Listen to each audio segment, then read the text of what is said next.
I was on the spot. Who among us is willing to openly admit that they are immature and unconfident about their sexuality? So I said, "No, I don't think that you are wrong." "Wonderful. Barbara, take our young man with you and work your magic." I didn't know what to say. I had just sealed my own fate with my answer. I considered breaking free and running out of the theater, but instead I let myself be docilely led to the wardrobe room with Barbara and Marge. They set up a changing curtain and had me step behind it. Then they told me to remove my clothes, down to my boxer shorts. I did so and handed them to them as I removed each piece. As I stood there wearing only my shorts, Barbara suddenly said, "This is never going to work like this." And grabbing the curtain, she pushed it aside and grabbed my hand and led me to a chair. At first I was shocked, then gradually I calmed down as the ladies talked and treated me with the clinical detachment of medical personnel. After their brief conference, Barbara came over to me with shaving gel and a safety razor. I told her that I didn't shave yet, and she laughed. "This is for the areas that men don't usually shave, sweetheart." With that said, she proceeded to shave my legs. I balked at first, then calmed down and let her proceed. I had heard that some guys shave their body because the hair is supposed to come back heavier and coarser. If anybody said anything, I could always claim that that was the reason for my lack of hair.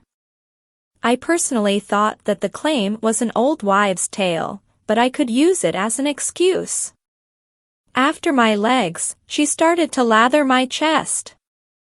I didn't have hardly any hair there, so I didn't protest. But when she wanted to shave my pits, I protested. "Come on, Carrie. You've gone this far. The hair will grow back quickly. You can't look like a woman if you have hairy armpits." I acquiesced, and before I knew it, I was devoid of hair over most of my body. I really didn't have a lot to start with, but now I have less. She plucked a couple of fine hairs from my face and finished up by shaving my arms. There had only been little more than peach fuzz there anyway. When she was done, I only had the hair on my head, my eyebrows, and my crotch. She never came near my crotch with the razor, but I was prepared to run if she did. She put the razor down and removed the traces of shaving gel with a damp towel. Then Marge began to work on my eyebrows with tweezers. She had originally left them intact when she was doing my face, but now she said that they were a little too bushy. She added that once the makeup was removed, nobody would ever notice. There was no mirror near my seat, so I couldn't see what she was doing. Meanwhile, Barbara was scurrying around the room pulling things from drawers and cabinets. When Marge was done, Barbara set up the screen again and told me to go behind it and remove my shorts. When I protested, she said that I couldn't very well wear boxer shorts under the costume. I hung my head and did as she had told me. I was now standing buck naked behind the screen and regretting my decision to let this be done to me. I should have proclaimed my immaturity and lack of sexual confidence when I had the chance. At least I would still have my pride intact. Barbara stepped to the curtain and handed me a pair of pink nylon panties. I hesitated before accepting them. She said, "Now Carrie, as you pull these up, pull your genitalia back between your legs." I did as she said, but I started to stiffen as I handled myself. I reminded myself of where I was, and what was happening to me, and that was enough to avoid the natural course of events. When I had done as she told me, she handed me a panty girdle with large pads built into it. When I pulled it on, I suddenly had big hips and a large tush. I again wondered if it was too late to back out. Barbara came over and removed the screen again as I straightened up. She led me over to a work counter and began applying some kind of liquid to my chest. She told me to stand still until it started to coagulate. Then she applied what looked like rubber breasts to my chest. I stared in fascination as she worked. When they were affixed to me, she took some kind of makeup and worked around the edges to hide the seams. Then she applied some other makeup to match my skin color to the breasts. When she was done, I touched them. They felt like I would have expected real breasts to feel, and they were very heavy. They even pulled on my chest like I would expect real breasts to pull. Barbara stepped behind me and affixed a bra. It relieved some of the weight on my chest, and I actually felt better with it. Barbara said, "You now have a 36C chest. That's a chest that any young woman would love to have. It's much more than a girl your age would normally have, but it's the only size that we have. The makeup that is used to blend the color of the forms in order to hide the edges is semi-permanent. It will wear off in a few weeks. After we remove the forms, we'll redo your chest with the same makeup so that the outlines of the removed breasts won't be visible." Then she had me put on a very short slip that only came down to my hips. Marge wrapped something around me that clipped in the front. When Barbara started to tighten the laces, I realized that it was a corset. She tightened it down until it was very snug. Then she walked around me and adjusted it to the right position. I thought that she was done, until she stepped behind me and started pulling on the laces again. When I got to the point where I could barely breathe, I complained and she stopped. She tied the laces off and said, "That's enough for now. Try to get used to it while we prepare the rest of the clothes. Take nice even breaths." I concentrated on just being able to breathe while they moved around the room collecting articles of clothing. I began to realize what the women, who had been complaining about the corsets, had meant. It may look wonderful, but it is very uncomfortable to the wearer. Barbara led me to a chair and had me sit on the edge. She showed me how to put nylon stockings on my legs and attach them to the garter tabs that hung suspended from the corset. The stockings gave me a tingly feeling when I rubbed my legs together. She said, of course, 100 years ago, they mostly used garters to hold up their stockings. And the stockings were not made of nylon either. They were made of silk, satin, or cotton. But using modern products doesn't detract from the realism enough to worry about. And garters have been found to cause circulation problems in the legs. Barbara then put laced-up ankle boots on my feet. They had stubby 2-inch heels. With the corset on, I could never have reached them. She told me to stand up and she untied the laces to the corset. I thought that she was going to loosen it, but instead she tightened it more. I had just begun to get used to it and she was making it worse again. Taking a tape measure, she wrapped it around me and said, "Perfect. 23 inches. Raise your arms up, dear." At this point I was unable to even protest, so I did as she said. She put another slip over me.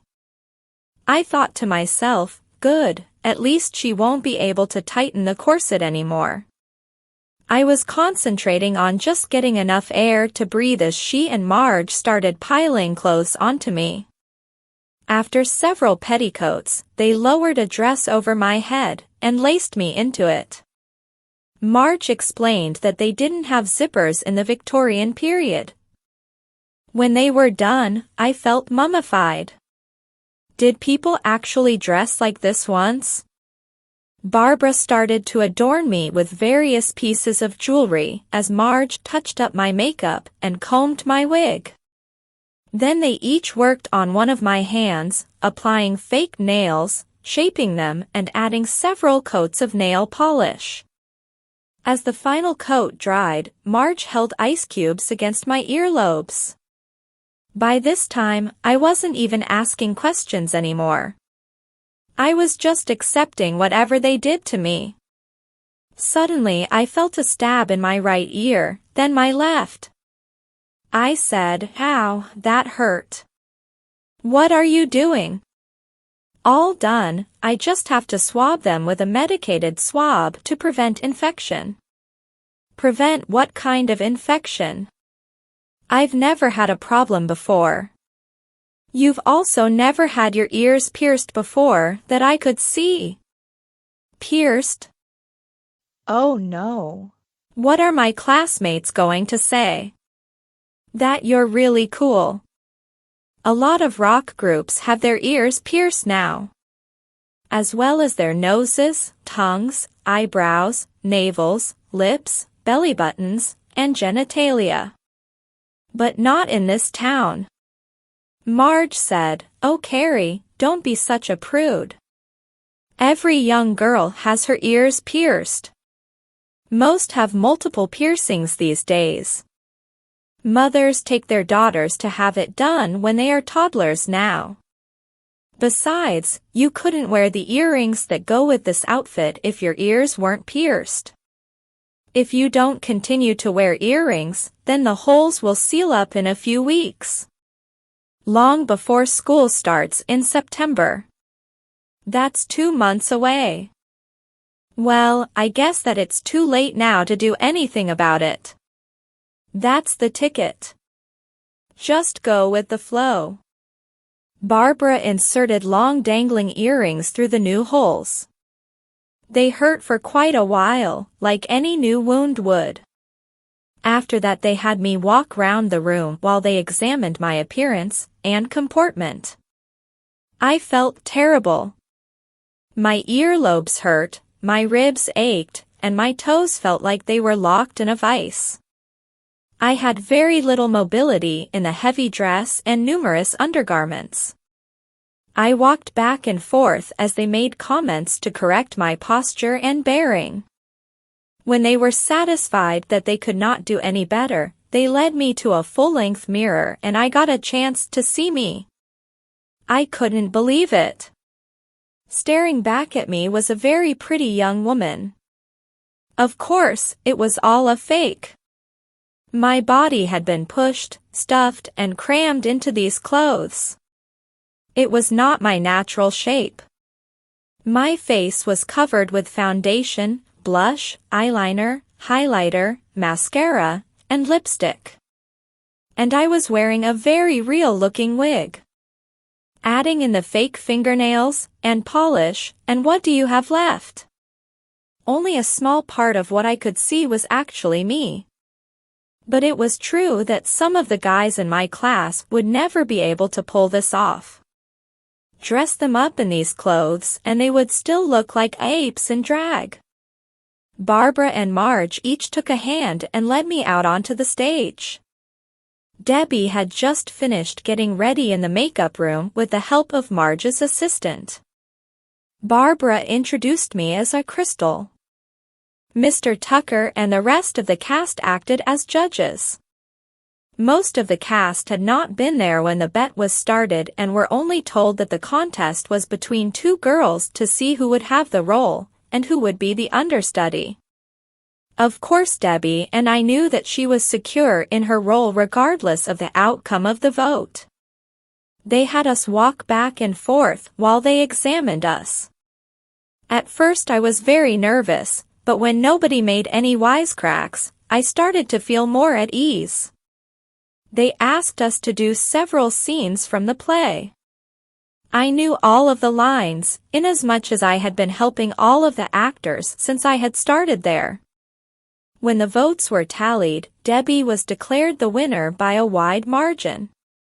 Mr. Tucker asked everybody to explain the reason for his or her votes. One by one, they said that Debbie was more natural in her movements. They said that while Crystal was very pretty, she appeared very nervous and didn't smile enough. They all agreed that if she could get over her shyness, then she would definitely win roles in the future. Please subscribe for the next part, and visit my Patreon page for early access. Patreon.com/Eden07. Link in the comment. Thanks.